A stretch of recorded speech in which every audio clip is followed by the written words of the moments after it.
And we are live on the Galaxy Man Show. So I'm going to get you to introduce yourself and explain a bit about what you do as a person, and then I'll dive right into the questions. Hi, yes, Beth Champion, actor, voice actor, person looking for other things to do in this time. Have been acting for about 30 years and started off kind of accidentally. Yeah, I think that's, and currently, currently doing a lot more recording using my voice. Yeah. Awesome. So we'll dive right into the questions now, Beth.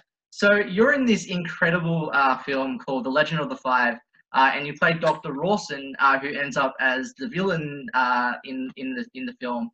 What was it like playing this character, and what was the experience like filming The Legend of the Five?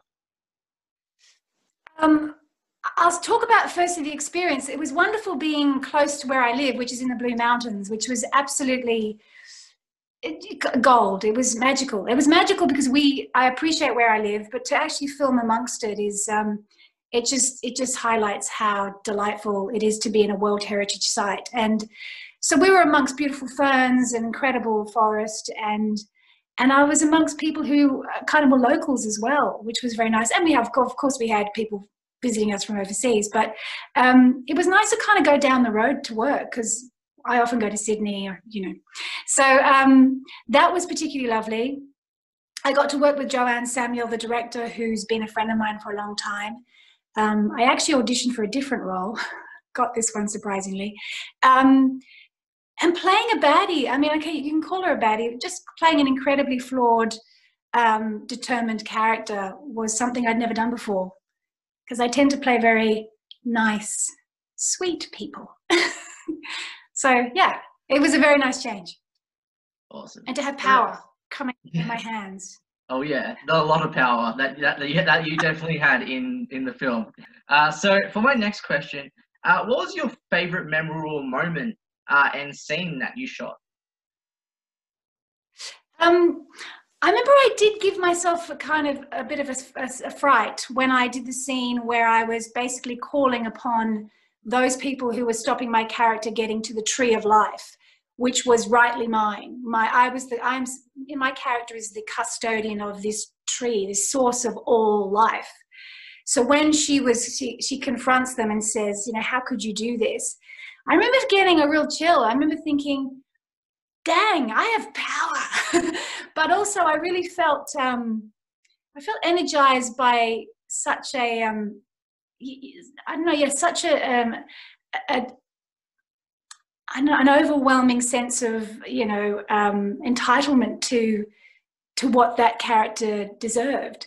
And I don't think anybody has that so often in real life. And I just thought it was an exciting way to kind of lift me off the ground. It was a great scene for me to do it. Yeah. Well, can I just say, you actually played this role in The Legend of the Five, truly incredible. Well, with the whole tree scene, as you mentioned, like, how long did that scene take to actually shoot, by the way?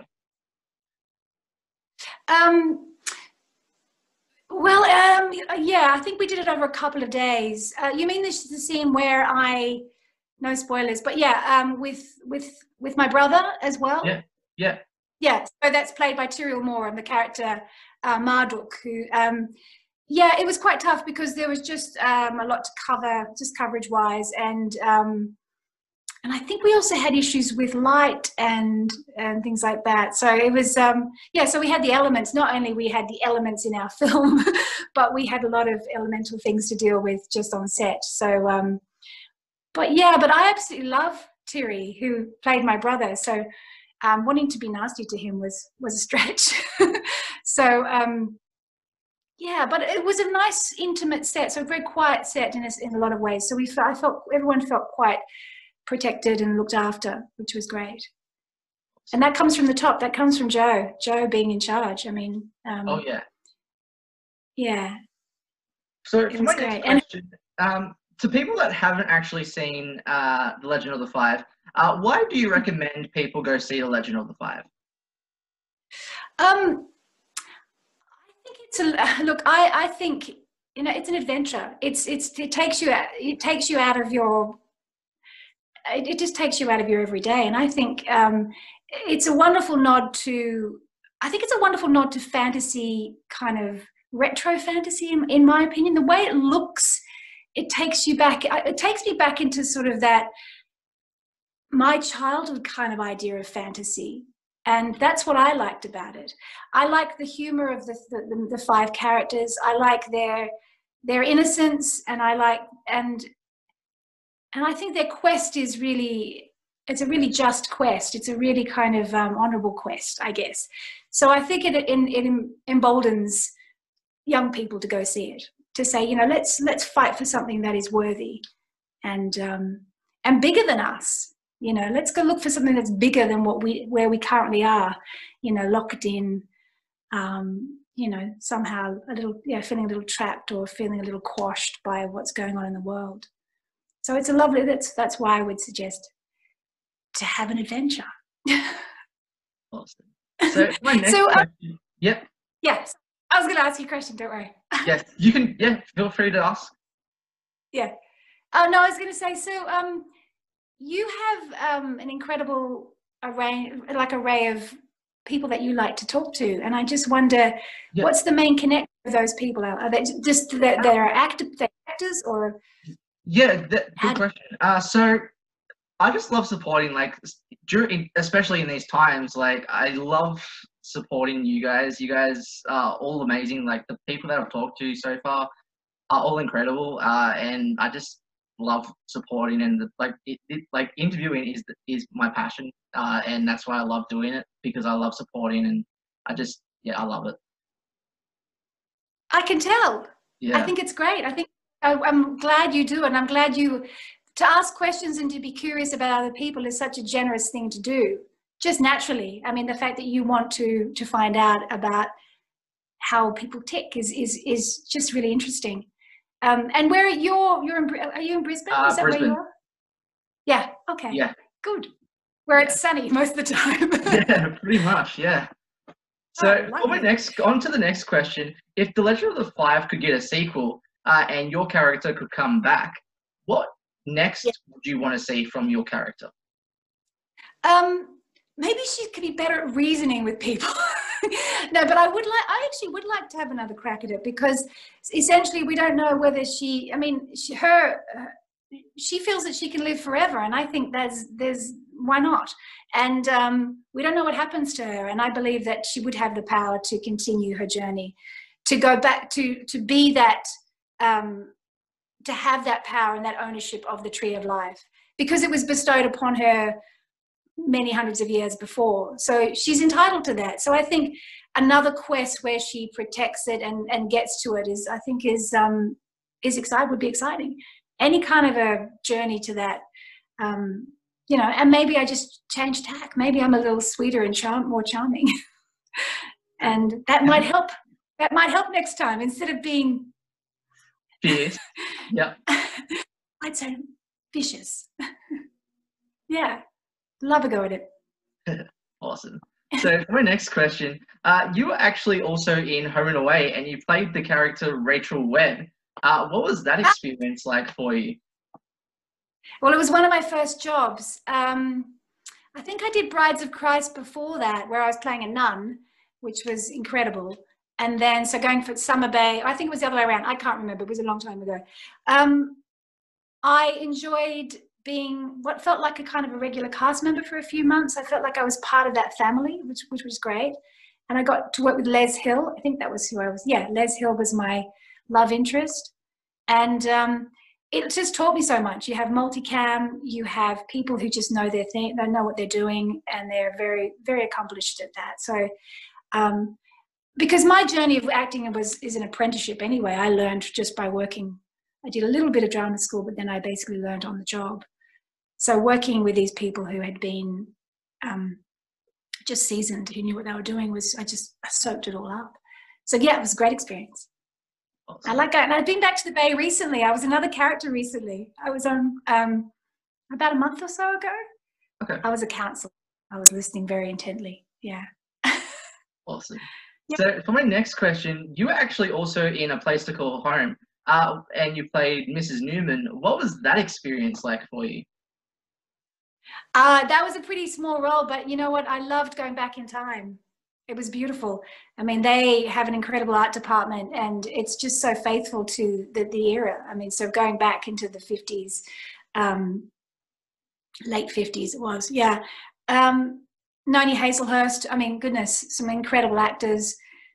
So I just think, you know, just getting to work anytime is an incredible privilege, I think, in this business. Doesn't matter how small the role is, just being amongst people who are your people is exciting. It's great. And should always, you know, you should always show gratitude, because it's so, for me, it happens here and there, and when it does, it's magical. So yeah, it was great. That was a great, very just a really high quality series, that entire series.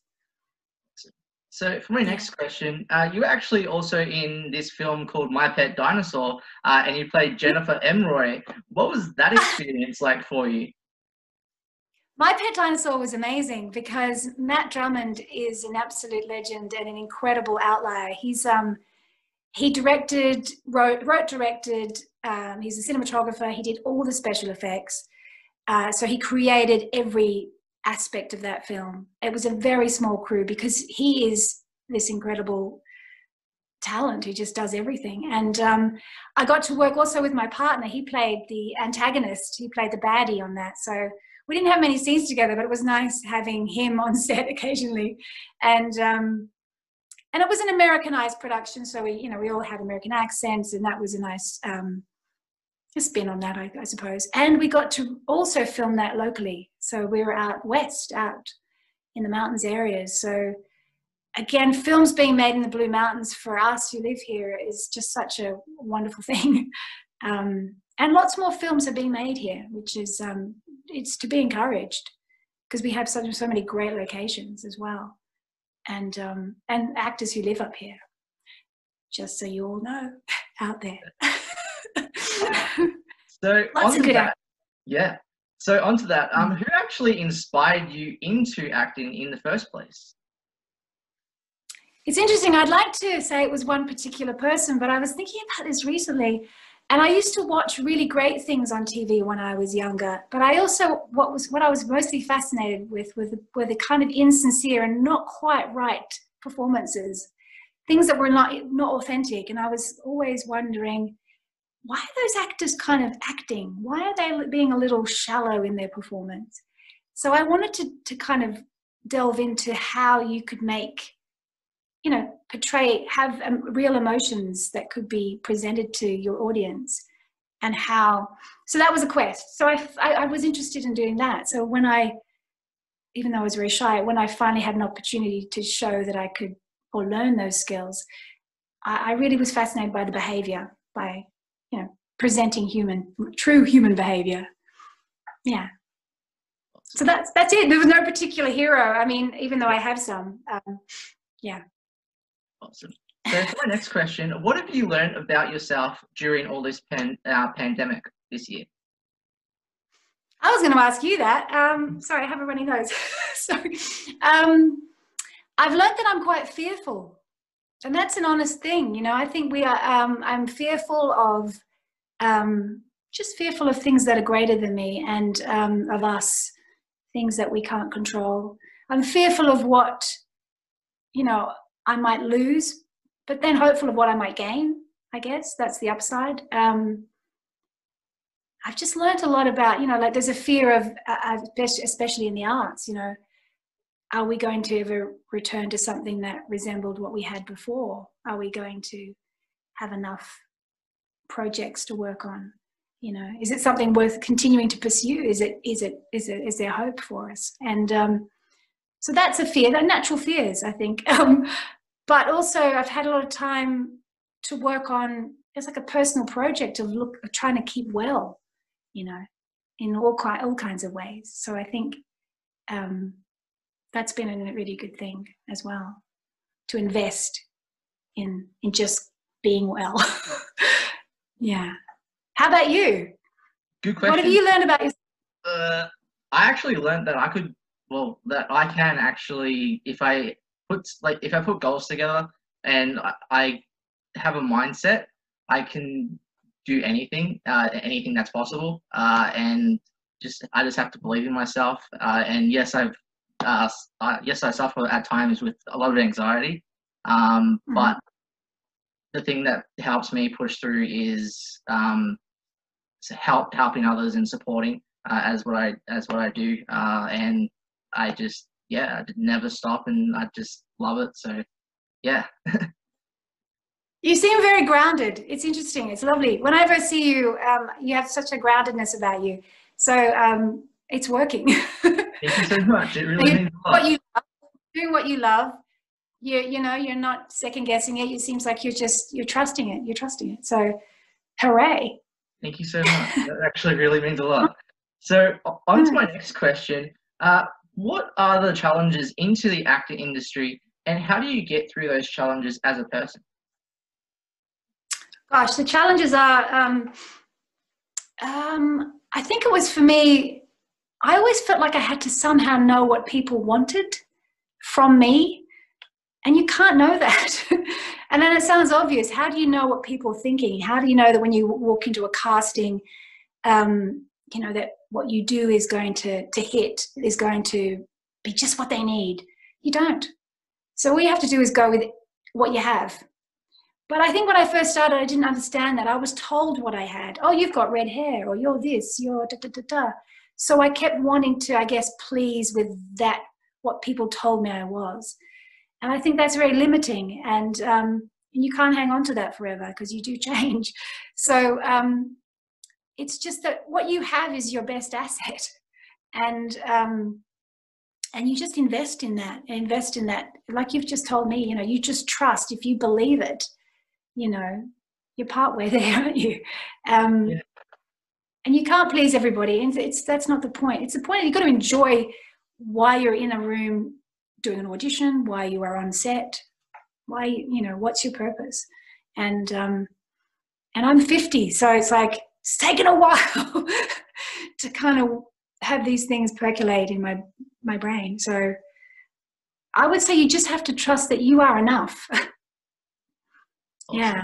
So on to my very last question, Beth. So what new projects do you have installed after all this pandemic stuff? I want to tell you, I've got so much going on. I do want to tell you that. I actually am having a chat with some people who created a really amazing TV series, which they have wanted me to be part of. And I'm excited about that. So I hope that we can have that lift off the ground. That would be amazing. I mean, that's great. What I've also been doing is an incredibly long project of recording an audiobook, which I feel like I've grown a beard because it's taken so long, but I'm almost there. The content of the book has been incredible. So reading it has been enriching to my mind, but I've also been editing and mastering in my own studio, and that's my current project, which is a perfect COVID project, really. So Awesome. I would love to tell you that I'm doing something soon, and I think I will be, because I'm going to take your advice and just believe it. You do. I think that's especially what we all have to do in these times. Like, we have to believe in ourselves and know that we can do anything as a person, because we at this very time we are all in this together, and that's all that matters. So yeah. There's comfort in that, isn't there? Knowing that, you know, we're all out there having the same sort of feelings, and we are. Can we just be a big community? Which I think is, if you think it's all about, oh, it's so terrible where I am right now, it's like, but we're in the same community. It's just a very big one. Yeah. I totally agree. Well, thank you so much, Beth, for coming on to my show. It means so much. You have such a bright future ahead of yourself. Never stop being you. So yeah, any last final thoughts or anything that you would like to say? Jacob, you're very kind, and I just think what you're doing is giving people who are rattling around at home, perhaps wondering what their next job is, a little bit of hope to, you know, introduce themselves back out there. And I think it's a very kind and generous thing that you do. So I hope I'm going to keep watching. So thank you very much. One tree is all trees. Their roots intermingle in the ground. A ticking clock, and time is almost up.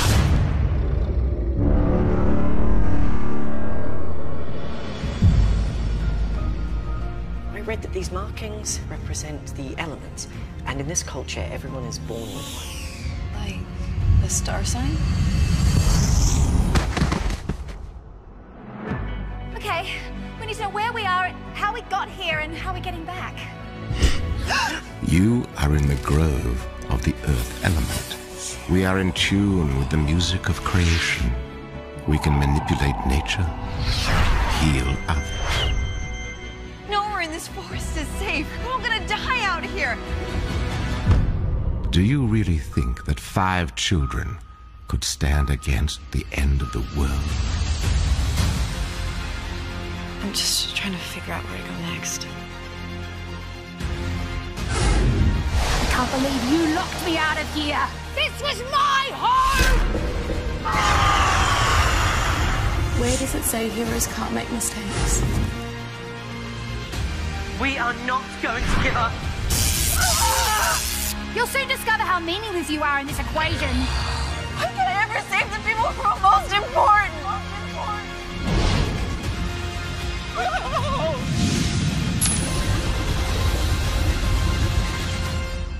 This is the place where things are darkest.